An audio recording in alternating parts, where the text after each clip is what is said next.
What's up, everybody? Thank you for tuning in to Studio 110. We are so excited for the show we have for you today. My name is Wes. My name is Alex. And Alex, before we start anything else, I have a really important question for you. Okay. Like, this is a life or death situation question. I'm ready. What all goes in to you making the decision to wear that beanie? It's a really painstaking process, Wes. Okay, I was thinking so. Wake up in the morning and I decide, do I want to do my hair today? And then the beanie goes on. So at what point in your morning routine do you make that decision? So for like me, when I wake up, the first thing I do is use the bathroom, and then I brush my teeth. Yeah. And at that point, it's when I draw the line, okay, we're doing our hair today, or we're just putting the beanie on. For me, it's as soon as I open my eyes. It's normally the first decision I make. It's just like it's a beanie. Yeah, I mean, it's a great way to start your day off, Absolutely. Right? Well, I'm really glad that you thought about that so hard. We are so excited for the show we have today. We're going to have an incredible teaching from Doug Witherup, and I am so excited that you guys are here tuning in with us. We hope you enjoy the show today. Welcome once again to Studio 110, where this is a safe place where we can investigate questions about faith and spirituality. Questions like, is there a God? Questions like, who is Jesus really? Questions like, is there more to life than I am currently experiencing? And we want to encourage you, listen, we're going to provide some talks. We're going to tell some stories. We're going to look at the Bible and investigate the claims of Jesus. But here's what I want to encourage you to do as a listener. Don't take our word for it. Find out for yourself. And so we're going to throw up a link in this episode, and you can go to a free version of the Bible that you can download. And I encourage you to begin your journey for yourself and ask that question, who is Jesus, and could he make a difference in my life? So I want to begin this talk today. Thank you so much. This is a talk that I want to call the power of the towel. The power of the towel. So here's a story about Jesus, right? Who is Jesus? Who is he really? Most everybody says he's a historical figure. A lot of people say he's a prophet or a good moral teacher, but who is Jesus really? Or is he some crazy guy? Because he actually claimed to be the Son of God.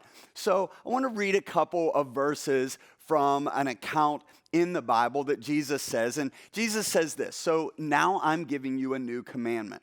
Love each other.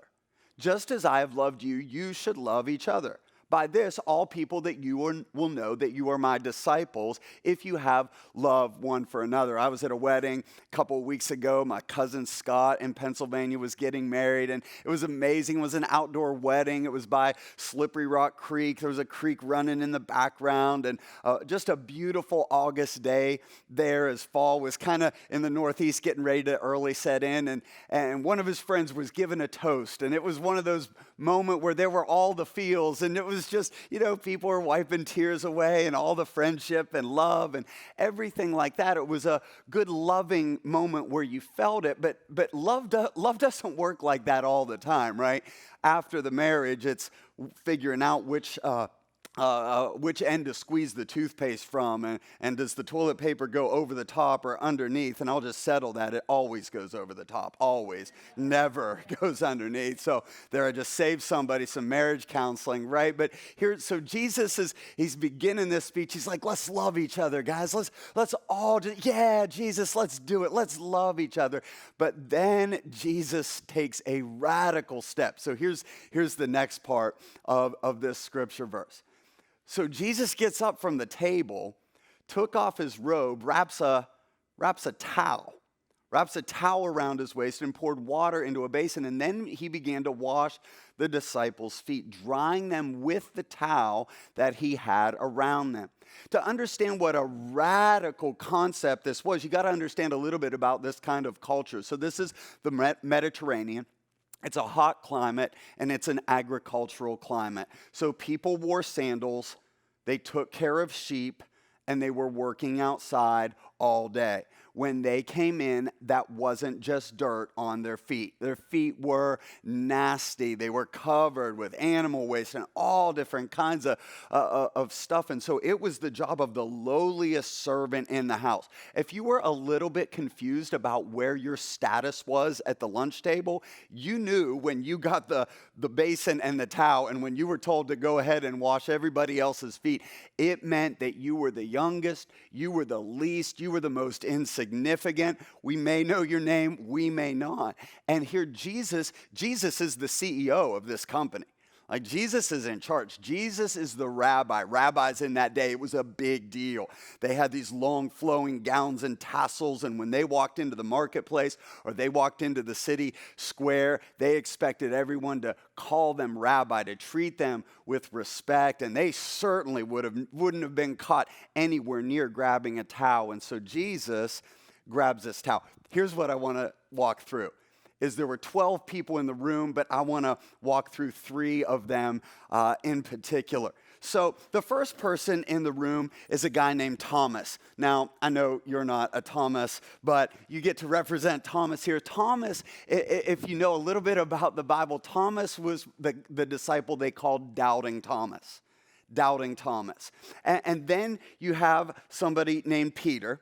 And so this is Peter, and we'll get to what these mean here in a moment. And then Judas. So I'm sorry, but you get to be Judas. And Judas was the person in the Bible that betrayed Jesus. So let's walk through this.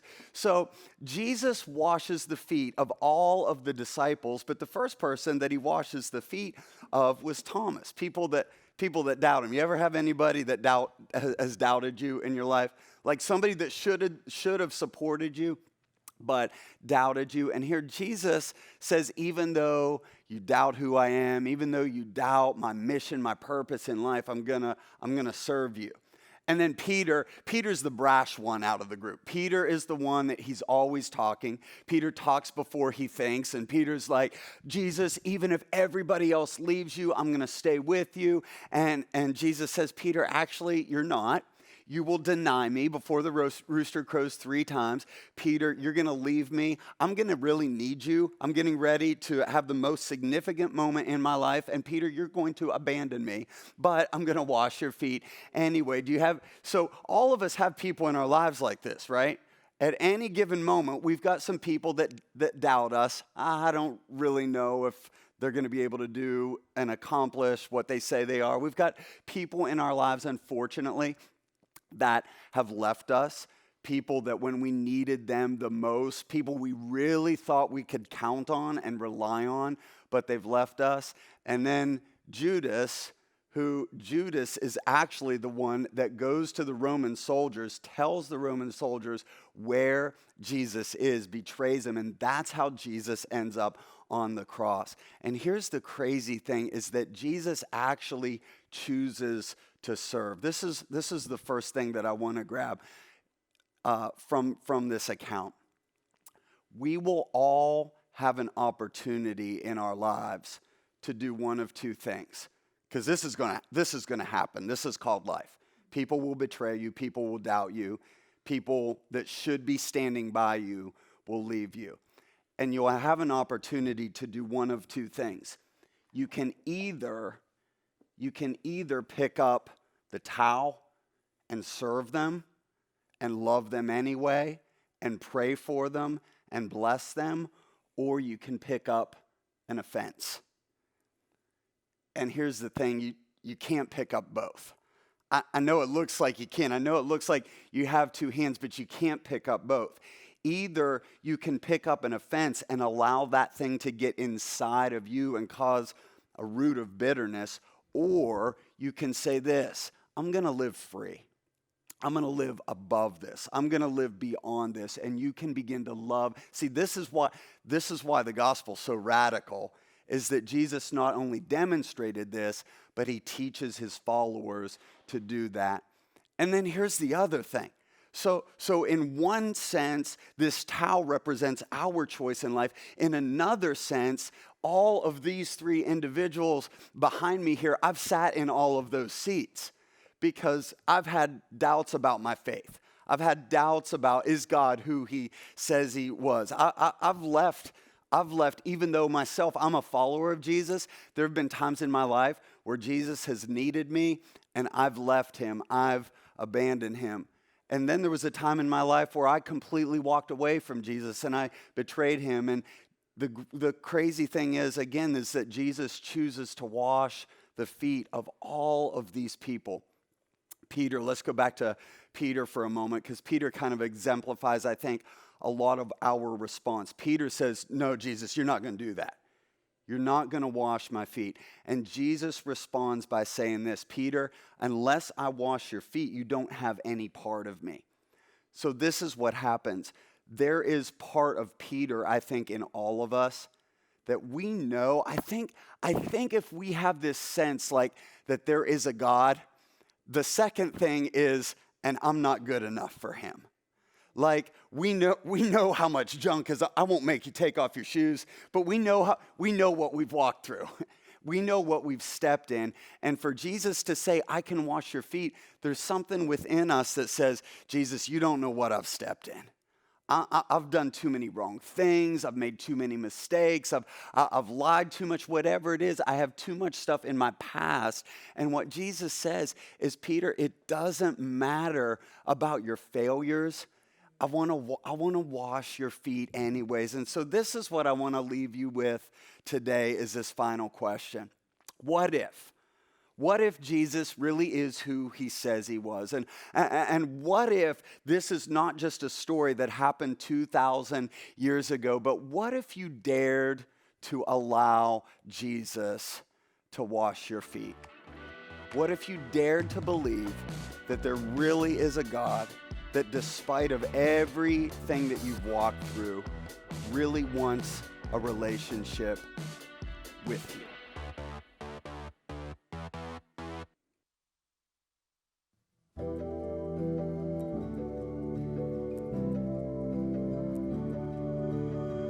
Where are you when the wildfire is taking ground? Where are you when the wind comes and knocks us down? Where are you when the waters rise and it looks like we're gonna drown? Where are you now? Where are you now? Where are you in the questions, the in-between? Where are you in the waiting and the unseen? Where are you in the aftermath, surrounded by debris? Where are you now? Where are you now? Right in the middle of it, right in the middle of it, that's where you'll be found. Right in the middle of it, deep in the center of it, that's where you are now. You'll be right in the middle. You'll be right in the middle.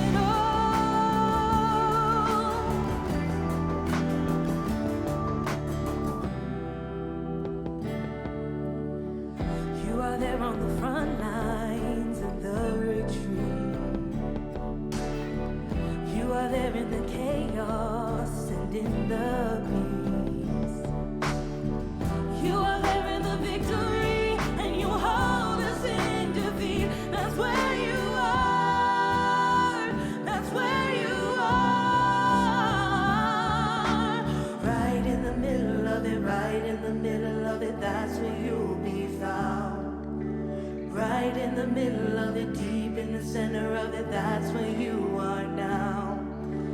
Right in the middle of it, right in the middle of it, that's where you'll be found. Right in the middle of it, deep in the center of it, that's where you are now. You'll be right in the middle. You'll be right in the middle.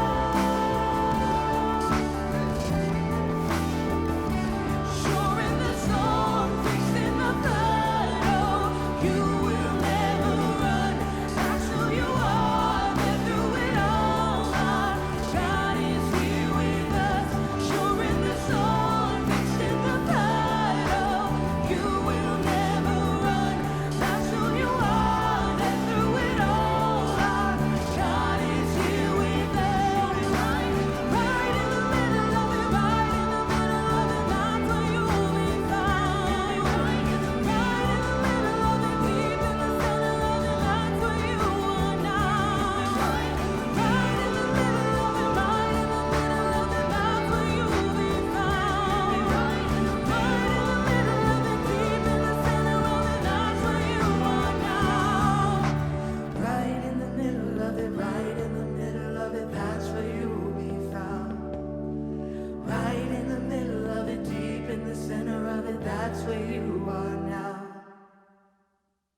How's it going, everybody? Welcome back to My Mouth is Dry and My Hands Are Clammy. No, this isn't 8th grade dance. This is our Q&A section of the show where we field questions from our live audience and we see them at the same exact time you do. So we will do our best to answer these questions, first and foremost biblically, and then we might even share some personal perspective. Without any further ado, gentlemen. Absolutely. Let's dive right into the very first question. How do I fight the urge to be offended when the offense hurts so bad? So I think that one thing that helps in this area is just to acknowledge that that feeling, that hurt is not the problem, right? And sometimes I think that we even need to lean into the hurt. So instead of doing things just to take your mind off the hurt or to numb the hurt or to drown out the hurt, really lean into that and begin to ask yourself, like, why does that hurt so bad? Deal with that situation. But if you didn't get a chance to listen to the teaching that we just brought in the previous talk, I encourage you to do so. We taught through this, but for me, I think one of the things, it's an everyday decision, right, of just, okay, it's not like it's a once and for all decision. Here's the tau, which represents I'm going to love that person, I'm going to serve them, I'm going to bless them, or I pick up the offense. It's a daily decision of picking up that tau. And it's a process, but it's a daily process. Yeah, I would also add, this is a way to fight any like natural urge that you have, is to look towards the promise of a better version of whatever you're looking for. Yeah. So when it comes to like offense, like you have this urge to be offended because you want relief and you want reconciliation, but if you pick up the offense and you try to find relief through that avenue, that like it's kind of an underwhelming relief. If you like hold on and have patience and choose to serve instead, the relief of that is greater than what you would have otherwise. So to be able to fight the urge, I think requires, looking forward to a greater relief. Absolutely. Have either one of you ever experienced a time where somebody has offended you in your life and you had to feel that and move on from that without reacting poorly? That you can share? Yeah, I mean, regularly would be the answer, and to different degrees, right? But I think that again, there was one time that this was years later. I thought I had somebody had done something, and I thought I had forgiven them. I thought I'd forgotten about it, and like 2 or 3 years later, there was an instance where we were brought back into relationship through our kids actually playing on the same Little League team, and I was surprised in that moment. I'm like, oh my goodness, I thought that was gone, and I'm feeling things again that I don't like where this is coming from. So definitely having to just re-engage that through prayer. And here's the thing, you can't do it on your own either, right? So that's a prayer of like, God, you've got to forgive through me. Yeah. You've got to rely on the power of the Holy Spirit to forgive through you, because it's beyond our human ability to forgive some of these offenses. Yeah. Absolutely. Cool. Let's take a look at the next question. Yeah. If you have moved on from a toxic situation, how can you pick up the towel without getting hurt again?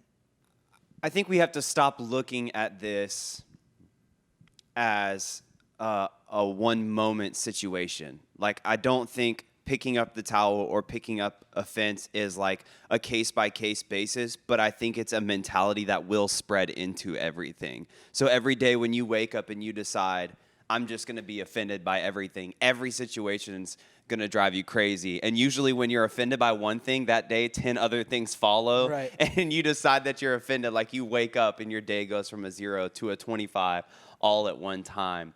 So I don't think that you can, like we talked about in the talk, and if you guys haven't listened to that again, we would love for y'all to tune into that. You can't pick up both things at the same time. So in order for you to release offense, you have to pick up the towel, and you have to choose every single day that no matter what offense tries to come your way or what people do that are trying to hurt you, carrying the towel is not carrying offense. Does that make sense? And the other thing is, I would say, is without getting hurt again, you will. You absolutely will. So what's the story of the Velveteen Rabbit? I feel like it's appropriate, but I don't remember the story. The Velveteen Rabbit. Yeah. Sounds like an Easter Is treat. that something I should know? That sounds like a club I'm Y'all not allowed to didn't- go to. I Do agree. you know the story? No. Come on. Henley's how old? Your daughter's how old? 2. You haven't told her the story of the Velveteen Rabbit? Apparently, I wasn't told the Velveteen Rabbit, so I mean, just tell Do her. We'll any of find you out guys if know the story of the Velveteen Rabbit? Google so, it. So tell me if this is not right. Like, isn't it like the stuffed animal that was all torn apart and like eye falling out and everything, but it was the love that caused that? Something like that. So, like, basically, the goal of life is not to. This that's is a going Hallmark so well. No, what's this? This sounds like a Listen to Hallmark this. movie that you watched. No, Tune it's in. not. I've never watched a Hallmark movie. Never watched. I'm proud of All right, you. sorry, all right. Unless Velveteen it's been Rabbit. on when Camden was watching it, when my wife was watching it. But the goal of life is not to get through life unscathed by love. Love hurts, to quote Poison. Love bites, even, I think, to quote another 80s metal band. But the goal of life is not to go through it unscathed. Like, if you're going to love, you're going to be torn and rattled and everything, but it's so worth it. It's so worth it because you either make the decision, I'm going to be a person that loves and serves and gives, or I'm not. You don't make the decision, I'm only going to love and serve these people, and I'm not this people, because then you grow cold. Then it's not a matter of them, it's a matter of your heart. Your heart grows cold, and you shut down. C.S. Lewis talked about that. He said the only place that is completely safe from the pain of love is death. And as long as we're alive, we're going to experience the pain. But if you don't experience pain, you're not going to experience the joy. Wow, that's perfect. Yeah. Velveteen Rabbit. Great answer. Yeah, Velveteen I need to Rabbit. find that book. Yeah, that's something. Or a Hallmark movie. Next question. What if I don't benefit from picking up the towel? Well, I have to ask what you mean by benefit. Because your perspective on that word, I mean, that changes the answer to this question. If you're looking to benefit yourself in a natural way, I mean, don't pick it up. That's not the avenue you need to take. Yeah. It's So just not going to work out that I think way. maybe a better way for us to answer this question would be, how do I benefit from Right. choosing to pick up the towel? I think that would answer that question better. What do you Yeah. guys think about that? Yeah. Well, the first and most apparent benefit is that picking up the towel puts you in a place, kind of two things, right? So what the Bible teaches us is that Christ came to lift up those who were lowly and humble those who were haughty. Right. Right? And so it's like Doug said in the last question. You have two options. I'm going to be someone who serves, or I'm going to be someone who assumes that I'm going to be served. Right? And so what we know to be true is that if you choose to be served, then Christ has come to lift you up to a place, right? So the benefit is you place yourself in a position where you aren't, going to be humbled later, because you're already assuming this position of a humble servant. What about for you, Wes? Like, what are the benefits of picking up the towel? So I think when you pick up the towel, just the releasing of the weight of offense and anger and anxiety from your life is a benefit enough to me. Yeah. So like I experienced it one time in my life. I was dating this girl back in the day, and we were driving back to her parents' house, and we stopped and we talked, and then all of a sudden, out of nowhere, she just went off on me, and I was like, all right, I don't know where this is coming from. I don't want anything to do with you. Like, you're worth the pile of rocks. I guess she wasn't in love with me, and maybe it's because I didn't read The Velvet Rabbit, but Velveteen, whatever. But in that moment, honestly, I picked up offense. She got out of the car and walked the rest of the way home, and I was so like frustrated and angry and anxious and now self-conscious that I was... What just happened? I haven't seen a Hallmark movie, but I imagine it looks like that. And I was so frustrated and weighed down by the situation. Or a Lifetime movie. That sounds more like the Lifetime version. Yeah, something like that. So in that moment, I picked up offense, and I was frustrated, and I was hurt, and it affected everything that I do. And truthfully, when you decide to pick up offense from one situation, it doesn't just affect that one situation. It affects every single thing that you do. Every decision that you make will now be weighed down by that lifestyle of defense. But when I laid that down and decided to pick up the towel, the weight was gone. The anxiety was gone. I didn't look for my purpose in that relationship any longer. The offense was gone. I forgave a person for a situation I probably caused. I just don't know that I caused it. And I think that the benefit alone is you walk in a life that is void of a weight that affects everything that you do.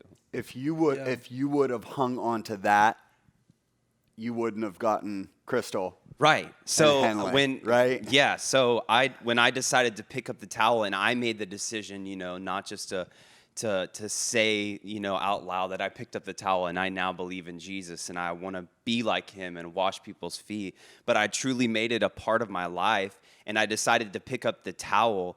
Another benefit was because I wasn't so focused on my own benefit in life and picking up offense in every situation. I then met my wife who taught me another level of picking up the towel just because she lives that life. So yeah, absolutely. When you get rid of that weight, greater things that God has planned for your life is going to show up.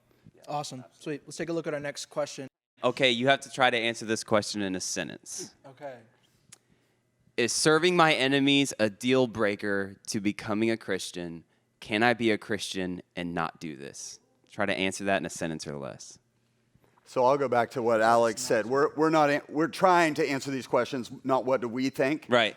What does the Bible say? Okay. Yep. And Jesus says, no, you can't. Right. Jesus says, if you are going to follow me, then you have to follow my teachings. And Jesus' teachings are, Jesus says, what good is it if you love everybody that loves you? Even non-believers do that. The defining mark of love in a Christ follower is to love your enemies. Jesus went to the cross. By the way, you were Jesus' number one enemy. I was Jesus' number one enemy, and he died for me. And so to accept Christ means I accept his teachings all the way. So unfortunately, yes, it is a deal breaker, but he also offers us the power of the Holy Spirit to help us with that. Right. That was a run-on sentence. Yeah. If I could put it in a sentence. That's like one of my papers. If I try to zip this into a sentence, it would be that, sentence starts now. The core message of the Christian gospel is that Christ came to die for those who were against him. That's a good sentence. Period. Right? So, absolutely. But that's why we want everybody to lean in and discover this. So grab a Bible. Again, we'll throw up a free copy on YouVersion, and you can read the teachings of Jesus for yourself. Matthew chapter 5, the Sermon on the Mount. Those are Jesus' teachings. So those are the questions that you really need to lean into and ask yourself are, can I begin to do this in my life? And the answer is no, you can't, but Jesus says, I'll help you do that. So, absolutely. So thank you guys so much for tuning into our Q&A. We hope that you would keep the conversation going. Ask some of your friends these questions. Let us know what you think about them in the comments, and we hope that you have an incredible week. We are so glad that you decided to join us today. What an incredible word from Doug. Super grateful for that message. Yeah, absolutely. You know what? We would love for you to keep this conversation going. Share the links, share the video with some of your friends. Go through those questions together, maybe over coffee or something, and continue to challenge the people that you're doing life with to either pick up the towel or to pick up offense. Yeah, listen, to have more conversation, join a group that has those conversations. You can find all of that in the links below. And if you can't find those links, I'm really not even sure how you found your way to this video. Yeah. So you can find links to everything in the description. We would love for you to stay engaged. Other than that, we'll see you guys same time, same place next week.